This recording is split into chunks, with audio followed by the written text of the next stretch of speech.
Okay, let's talk now about the first quality of service component, which is known as trust. Trust is a Cisco feature where your ports that live within your device or switch may exist or have two states. They may either be in trusted state or they may live in not trusted state. When a port is in trusted state, that means that we are going to actually trust the marking that the incoming traffic already has. Whereas if it's in not trusted state, we are going to subject that traffic to a policy map that is going to actually remark the traffic if it was marked or mark it if it was not. So that is the basic difference between these states. You might want to configure trusted when you are interconnecting switches to one another because you are trusting that the downstream switch already marked your traffic uh, appropriately. That could be one example of that. So the next thing that you have to ask yourself is, what are we talking about? What exactly are the markings that we are going to trust? So, for instance, for layer 2 ports, you you enable trunks, remember? You may have trunks for layer 2 ports. And when you have trunks, you are using AO2.1q /p. And when you have this protocol, you are receiving frames that are actually tagged. And within these tagged frames, you will encounter something that is known as the COS value. And if your port is trusting if your port is in trust state, you are going to trust these COS values. If an interface is, for instance, in layer 3 mode, it is in routing, you can you could actually trust the DSCP value or the IP precedence value that exists in the IP header. So that is the markings that we are going to talk about. There is another thing that is conditional trust.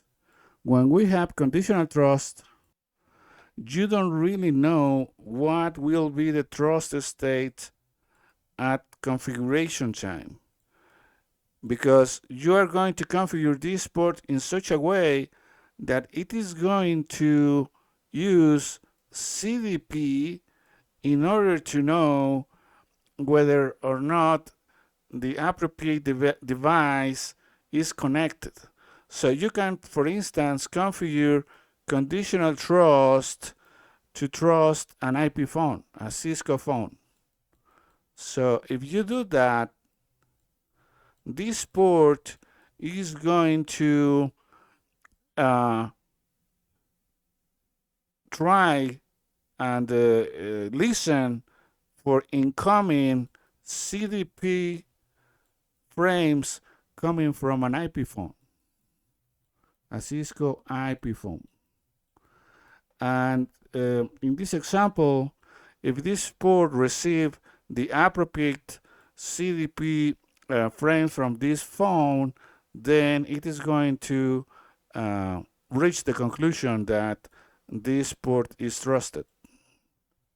On the other hand, if you didn't plug a Cisco phone in this port, for instance, you plugged a printer or a computer, then this port will not receive, in that case, the appropriate CDP frames from this device. And then if these CDP messages are not arriving, then it will reach the conclusion that this port will be in a not trusted mode. That is the overview of how the trust feature works. So now let's go to see how this actually works in old switches. For old switches, you have to remember that the ports, all your ports in your switch will wake up. They will start as not trusted by default. So if you want to turn your ports into a trusted mode, you will actually have to go into the interface and enter a command in order to turn that port from the default, which is not trusted, into the trusted mode. So first of all, you will have to enter these commands, MLS quality of service, in order to enable quality of service globally. And then at each interface, you will have to choose either to enter this command or this command. So you will enter trust cost for layer 2 traffic, for instance, layer 2 ports, and maybe the SCCP for layer 3 ports. This is just an example that makes sense. But remember that there is an issue here with layer 2. You can have access ports. And when you have access ports, you are going to receive on-tag frames. And on-tag frames lack a cost value. You don't have a cost value. And this happens also with trunks. When you have a layer 2 port and you have a trunk, remember that you may have a native VLAN. And all the frames that belong to the native VLAN will arrive untagged. So if you're going to trust the cost on these two cases, you might end up wondering what will be the cost value that will be assigned to this untagged traffic. You can use this command, so you will have a cost value for the untagged. And then if you want to work with conditional trust with all switches, that it works a little bit the same with Catalyst 9000, you will use this command. So when you use this command, for instance, you are instructing your port to only become trust if you plug a Cisco phone. If you don't plug a Cisco phone,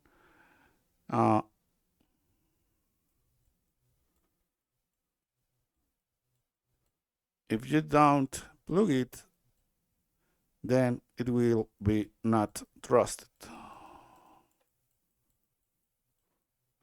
Remember that you can plug a device, for instance, a computer, to your Cisco phone. If you also want to trust the markings that come from this device, you could use this command, switch port priority extend trust. Now let's see what happens with the Catalyst 9000 series. The trust definition changed a little.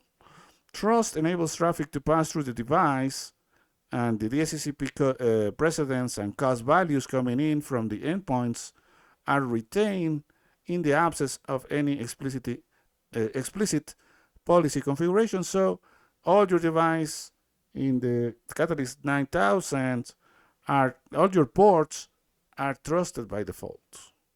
So these markings on these packets will not change unless you apply a policy. Remember that when you have a port, you can have an input policy or an output policy. So in this case, if your input policy modifies the markings, so be it. So it doesn't matter actually what marking arrived into the port. But by default, if you don't apply an IP policy, and you are going to trust everything that comes from that in that traffic.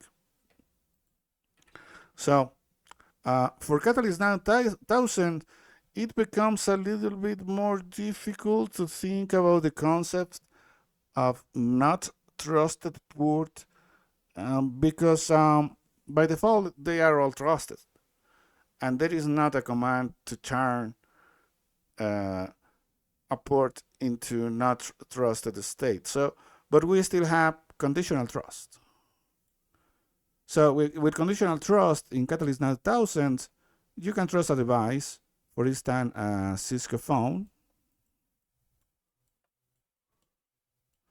So if you don't plug in a Cisco phone in an interface that has this command, the port will be in not trusted mode.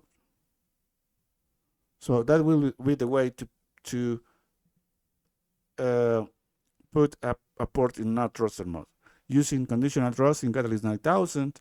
In that case, the DHCP IP precedence and COS will be set to 0. You can only choose one device at a time for each interface.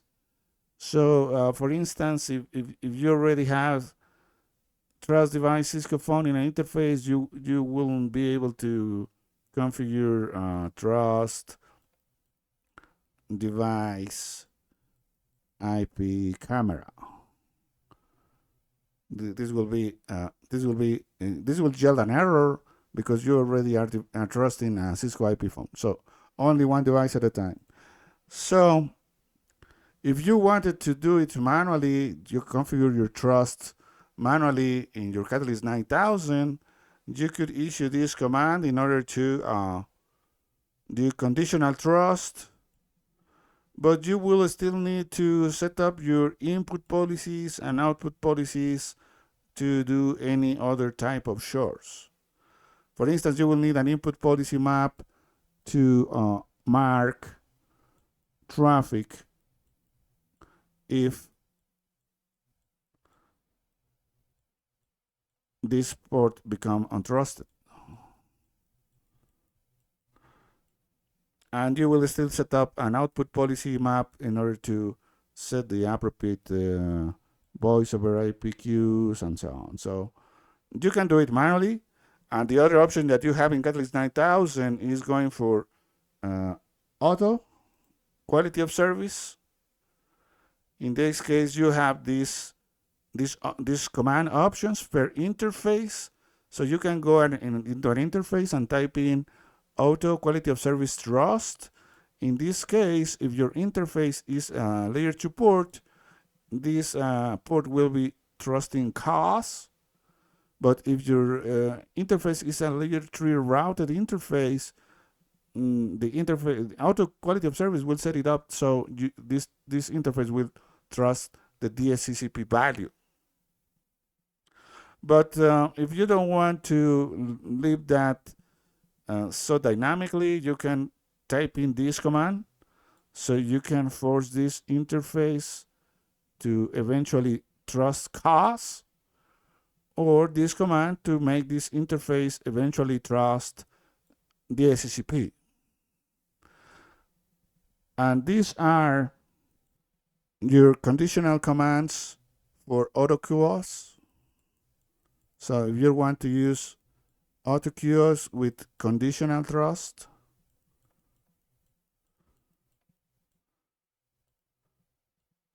and you could use these commands: auto quality of service video for the Cisco telepresence system, IP camera if you have Cisco IP cameras, auto quality of service VoIP for Cisco phone if you have Cisco phones, or Cisco sub phones if you have your voice over IP software running on your computer. Or you can use this command, auto quality of service VoIP trust, that for the time being it does the same as this command. So this is kind of redundant, Maybe in the future, this command will do some other things, but for the time being, these two commands do exactly the same. So, in summary, what are your options for configuring trust in Catalyst 9000? You can go for the manual option, where you have to type in your policy maps. In this case, you have a lot of work because you will have to configure your policy maps for each of your port and setting them up. In that case, you only have conditional trust. Or you can go for auto quality of service. The advantage of using auto quality of service is that auto quality of service will create input and output policy maps for you. That is the big difference if we compare it with the manual option.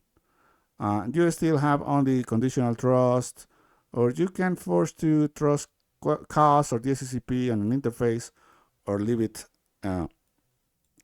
interface type dependent. So let's put an example here. We have this network and you have these commands. So what commands will you use for each of these ports? You have IP cameras here. We have IP phones here. We have users that are using sub phones here. We have a normal user with a regular computer. We have a printer. We have a Cisco telepresence system. So what are we going to configure?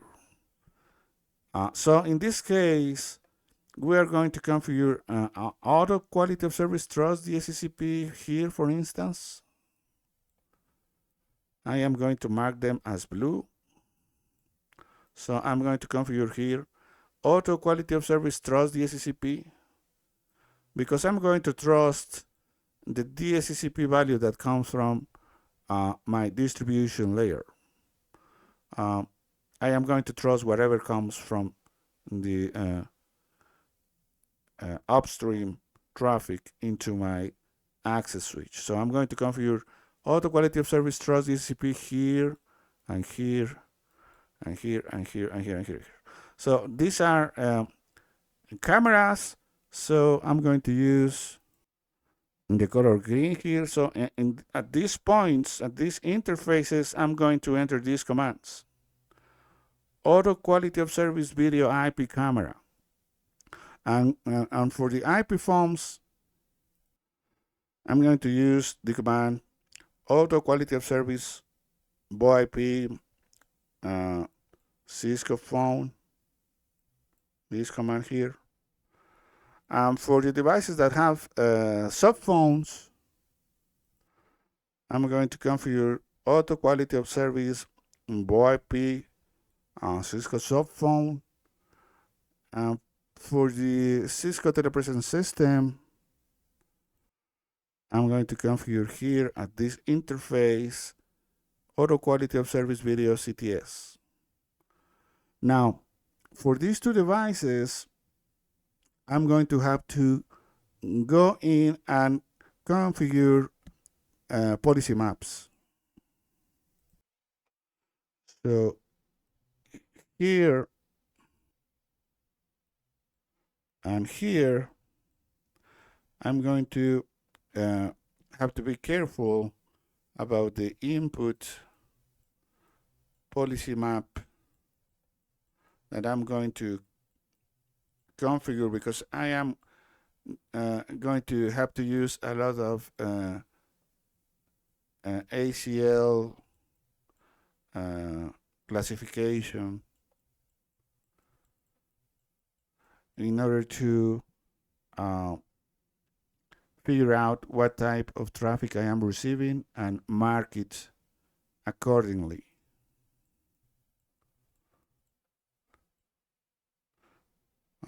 That's it.